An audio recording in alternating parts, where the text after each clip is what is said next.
નમસ્કાર મિત્રો, જો તમારે પણ કોઈ બેંકમાં ખાતું છે તો આ વિડીયો ખાસ ધ્યાનથી જોજો, કારણ કે 1 જાન્યુઆરી 2026થી ઘણા બધા બદલાવો થયા છે, જેમાં SBI બેંક, HDFC બેંક તેમજ બરોડા બેંક અને બીજી અન્ય સરકારી બેંકમાં જો તમારે ખાતું હોય તો આ વિડીયો ખાસ તમારા માટે છે, કારણ કે જો તમને આ નવા નિયમો વિશે પૂરતી માહિતી ન હોય તો તમારું ખાતું બંધ થઈ શકે છે, અથવા તો કોઈ પણ સરકારી યોજનાઓના પૈસા જો તમારા ખાતામાં DBTના માધ્યમથી જમા થતા હોય તો એ પણ અટકી શકે છે। તેમજ મિત્રો, જો તમે ATMથી પૈસા ઉપાડો છો તો એમાં પણ એક મોટો બદલાવ કરવામાં આવ્યો છે, જે તમારે જાણવું ખાસ જરૂરી છે।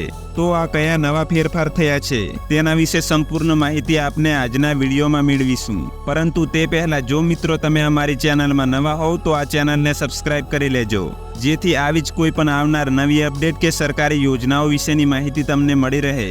તો ચાલો મિત્રો, વિડીયોની શરૂઆત કરીએ। તો મિત્રો, વાત કરી લઈએ પહેલા નવા નિયમ વિશે, જે લઘુત્તમ બેલેન્સ માટેનો નિયમ છે।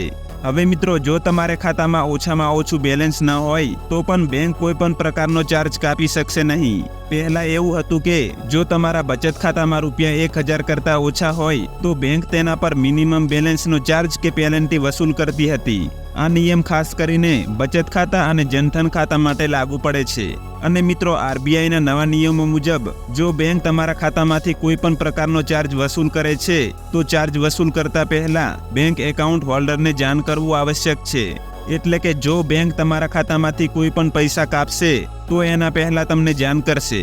હવે મિત્રો, તમને કેવી રીતે જાણ થશે કે તમારા ખાતામાંથી પૈસા કપાવાના છે? તો કે તમારા ખાતામાં જે મોબાઈલ નંબર આપ્યો હોય તેના પર ટેક્સ્ટ મેસેજ એટલે કે સાદો મેસેજ કરીને તમને જાણ કરવામાં આવશે કે તમારા ખાતામાંથી આટલા પૈસા કાપવામાં આવશે। જો મેસેજમાં તમને વધારે ખબર ના પડે તો તમે બેંકમાં જઈને પૂછી શકો છો। ત્યાર પછી મિત્રો, જો તમે ATMથી પૈસા ઉપાડો છો તો આ માહિતી તમારે ખાસ જાણવા જેવી છે, જેમાં મિત્રો તમને 1 મહિનામાં 3 ટ્રાન્ઝેક્શન ફ્રી મળશે। એટલે કે તમે 1 મહિનામાં 3 વખત ATMથી પૈસા ઉપાડશો તો કોઈ પણ પ્રકારનો ચાર્જ નહીં લાગે, પરંતુ જો 3થી વધુ વખત 1 મહિનામાં ATMથી તમે પૈસા ઉપાડો છો તો તમને એક ટ્રાન્ઝેક્શન દીઠ 20થી 25 રૂપિયાનો ચાર્જ લાગશે, જે અલગ અલગ બેંકો પ્રમાણે જુદા જુદા ચાર્જ હોય છે। અને હવે મિત્રો, RBI દ્વારા ATM કાર્ડ ફરજિયાત બનાવવાનો પ્રસ્તાવ મૂકવામાં આવ્યો છે। ત્યાર પછી મિત્રો, અગાઉના મહત્વના નિયમ વિશે વાત કરીએ તો પાન કાર્ડ ધારકોને છેલ્લી સૂચના આપવામાં આવી છે કે જો હજુ સુધી તમે બેંક ખાતામાં આધાર કાર્ડ સાથે પાન કાર્ડ લિંક નથી કર્યું તો વહેલી તકે લિંક કરવા સૂચના આપી છે, નહીં તો બેંકમાં તમારી લેવડ દેવડ અટકી શકે છે। અને મિત્રો, તમારા બેંક ખાતામાં આધાર કાર્ડ લિંક હોવું ફરજિયાત છે। જો લિંક ન હોય તો સરકાર દ્વારા કોઈ પણ યોજનાઓના પૈસા જમા કરવામાં આવે છે એ તમારા ખાતામાં જમા થશે નહીં, કારણ કે એ પૈસા DBTના માધ્યમથી સીધા જ તમારા ખાતામાં જમા કરવામાં આવે છે। તેથી બેંક સીડિંગ કમ્પ્લીટ થયેલું હોવું જોઈએ। હવે મિત્રો, ઘણા બધા ખાતા ધારકોને અલગ અલગ બેંકમાં ખાતા હોય છે અને કઈ બેંકમાં તેનું આધાર સીડિંગ થયેલું છે એની તેમને જાણ હોતી નથી, જેના કારણે કોઈ યોજનામાં સહાય મેળવવા માટે ફોર્મ ભરેલું હોય અને પૈસા કયા ખાતામાં જમા થયા હોય તેની તેમને જાણ હોતી નથી। તો મિત્રો, આ બેંક સીડિંગ કયા ખાતામાં થયેલું છે તે તમે ઘરે બેઠા પણ ચેક કરી શકો છો। તેના માટે તમારા મોબાઈલમાંથી ગૂગલ ખોલી લેવું અને પછી બેંક સીડિંગ સ્ટેટસ એવું લખીને સર્ચ કરવું। હવે બેંક સીડિંગ સ્ટેટસ માય આધાર એવી લિંક છે તેના પર ક્લિક કરવું।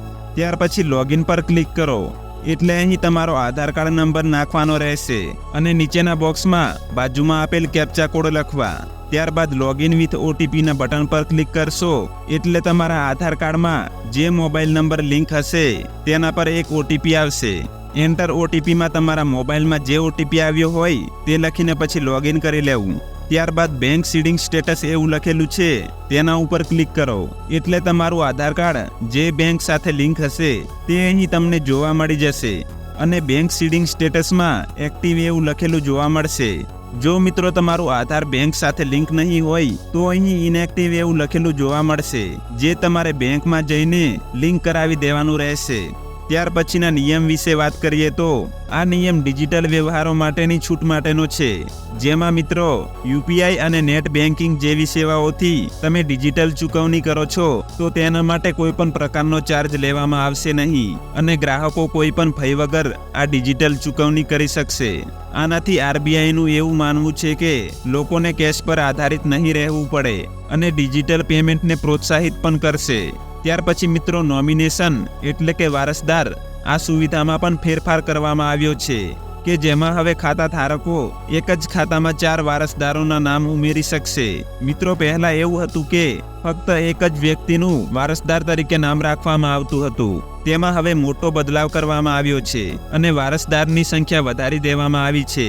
આ ફેરફારથી ખાતા ધારકના મૃત્યુ પછી એકાઉન્ટમાં રહેલા પૈસા વારસદારોને મેળવવાનું સરળ થશે. ત્યાર પછીના ફેરફાર વિશે વાત કરીએ તો એફડી એટલે કે ફિક્સ ડિપોઝિટ, આની પર વ્યાજ મળતું હતું એમાં પણ હવે બદલાવ કરવામાં આવ્યો છે, જેમાં તમે જે ફિક્સ ડિપોઝિટમાં પૈસા મૂકો છો અને તે પરિપક્વ થાય એટલે કે ફિક્સ ડિપોઝિટનો સમય પૂરો થાય અને તમે જો પૈસા નથી ઉપાડતા તો હવે તેના પર વ્યાજ છે તે તમને બચત ખાતાના દરે અથવા તો નિર્ધારિત એફડીના દરે ચૂકવવામાં આવશે.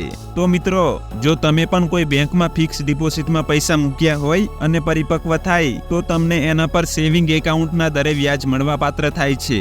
ત્યાર પછીનો મિત્રો જે ફેરફાર કરવામાં આવ્યો છે તેના વિશે વાત કરીએ તો જો તમે કોઈ બેંકમાં ખાતું ખોલાવ્યા પછી 2 અઠવાડિયા એટલે કે 14 દિવસની અંદર બંધ કરાવી દો છો તો બેંક કોઈ પણ પ્રકારનો ચાર્જ વસૂલાત કરશે નહીં. આ ફેરફારથી આરબીઆઈ ગ્રાહકોને બેંકનું મૂલ્યાંકન કરવાની સ્વતંત્રતા આપે છે અને જો મિત્રો તમારું કોઈ બેંકમાં ખાતું છે અને તમે સતત 2 વર્ષથી કોઈ લેવડ દેવડ ન કરી હોય તો તે ખાતું નિષ્ક્રિય ગણવામાં આવશે. આવા ખાતામાં રહેલા જે પૈસા છે તે બેંક પાસે જ રહે છે, પરંતુ ખાતું સંપૂર્ણ રીતે કામ કરતું નથી. તેથી આરબીઆઈ બેંકોને આદેશ આપ્યો છે કે આવા ખાતા ધારકોને શોધીને તેમને માહિતી આપવી અને તેમના ખાતામાં રહેલા પૈસા પરત કરવા માટે ખાસ ઝુંબેશ શરૂ કરવામાં આવ્યો છે. તો મિત્રો જો તમારે પણ કોઈ ખાતું ઘણા સમયથી બંધ પડ્યું હોય તો બેંકમાં જઈને તપાસ કરાવી લેવું. ત્યાર પછી મિત્રો આરબીઆઈ દ્વારા રેપો રેટમાં પણ ઘટાડો કરવામાં આવ્યો છે. પહેલા જે રેપો રેટ 5.50% હતો તેમાં 5 ડિસેમ્બર 2025ના રોજ ઘટાડો કરીને 5.25 કરવામાં આવ્યો છે. મિત્રો આ ઘટાડાની સીધી અસર ફિક્સ ડિપોઝિટ પર પડી છે, જેના કારણે આગળ વાત કરી તેમ એફડીના વ્યાજ દરમાં બદલાવ જોવા મળ્યો છે. તેમજ મિત્રો આ રેપો રેટ ઘટવાથી લોનમાં પણ રાહત મળી શકે છે, જેવી કે કોમર્શિયલ લોન, હાઉસિંગ લોન અને ઓટો લોનમાં પણ રાહત મળશે, જેથી બેંક ખાતા ધારકોને આ લોન પર વ્યાજ ઘટશે તેવી આશા છે. તો મિત્રો તમારે પણ જો લોન લેવી હોય તો હવે સરળતાથી તમે લોન લઈ શકો છો. આવી રીતે મિત્રો આરબીઆઈ દ્વારા ઘણા બધા નવા ફેરફાર કરવામાં આવ્યા છે. આશા રાખું છું મિત્રો આજની માહિતી તમને ઉપયોગી લાગી હશે. જો તમને કોઈ પણ પ્રકારની શંકા કે મૂંઝવણ હોય તો કમેન્ટ બોક્સમાં જણાવી શકો છો. અમે જવાબ આપવા પ્રયત્ન કરીશું. વિડીયો ઉપયોગી લાગ્યો હોય તો વિડીયોને લાઈક કરજો અને જો તમે અમારી ચેનલ પર નવા હોવ તો આવી જ મહત્વપૂર્ણ માહિતી માટે ચેનલને સબસ્ક્રાઇબ કરવાનું ભૂલશો નહીં. તો ફરી મળીશું મિત્રો એક નવા વિડીયોમાં.